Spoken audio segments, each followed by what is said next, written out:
तक़रीर लाइ दावत ॾिजे थी इल्मी अदबी फोरम के मरकज़ी ऑर्गेनाइज़र मोहतरम इदरीस लिगानी साहब के तो वो चाहिए पानी ख्याल में इज़हार करे ही केर जागिया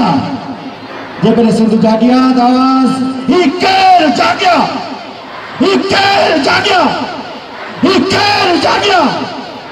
जागिया जागिया जागिया जागिया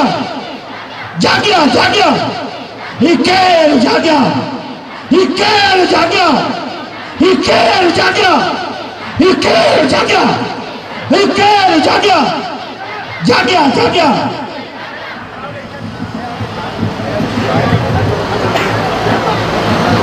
पिंडाल में मौजूद अवामी तहरीक या साथियों सिंधानी तहरीक जो भेनरूं ऐं साफ़ी दोस्तों जिए सिंध जिए लतीफ़ जिए असांजी हक़ परस जदोजहद जिए असांजो कायद जनाब रसूल बख्श तलियो साहब। साथियों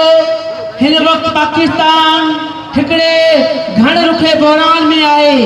मुआशी लिहाज का सफारती लिहाज का ऐं सियासी लिहाज का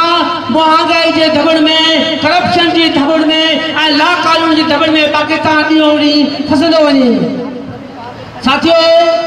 हाणे ही पूरी जेका हुकूमती मशीनरी आहे उहा रोज़ वेठी नवां एतराफ़ करे त पाकिस्तान कहिड़े क्राइसिस में आहे। मिफ्ता इस्माइल रोज़ आर्टिकल वेठो लिखे डान में त पाकिस्तान जो मुआशी ॾेवालो निकिरी चुको आहे ऐं हू चवे पियो त पाकिस्तान में ही जेको रिपब्लिक ऑफ पाकिस्तान न आहे हिते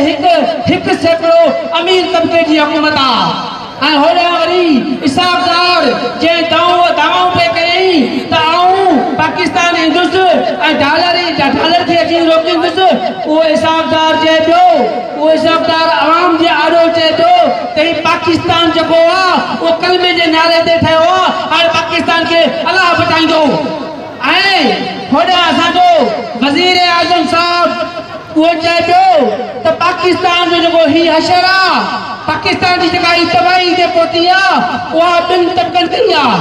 कंहिं कई आहे ॿिनि तबक़नि कई आहे हिकिड़ी असां सिविल हुकुमरान ॿिया इहे फ़ौजी हुकुमरान। ऐं असां हिननि ॿुधायूं था त ही जेका अॼु एतिराफ़ पिया कनि रसूल बख्श तली जो जंहिं बार बार हर दौर में चयो त ही पाकिस्तान सां अहिड़ो हशर करे रहिया आहिनि अहिड़ो हशर दुश्मन बि न कनि जेको पाकिस्तान सां ही हशर करे रहिया आहिनि। ऐं अॼु एतिरो न कनि रसूल बख्श तली जे इएं चयो पए तॾहिं चयूं रसूल बख्श तली जो गद्दार आहे पाकिस्तान जो दुश्मन आहे पाकिस्तान जे दुश्मन जो एजेंट आहे। पर हाणे त तव्हां सभु चओ पिया तव्हां रियासती इदारनि जा सरबराह तव्हां वज़ीर आज़म इमरान खान मुखालिफ धुर सभु चओ पिया त पाकिस्तान फासी चुको आहे पाकिस्तान हिफ़ाज़त ते आहे पाकिस्तान ख़तरनाक मोड़ ते आहे। त पोइ ॿुधायो त जंहिं रसूल बख्श तली जे चयो पए त तव्हां पाकिस्तान सां दुश्मनी कयो पिया त ॿुधायो उहो रसूल बख्श पाकिस्तान जो गद्दार हो या तव्हां आहियो?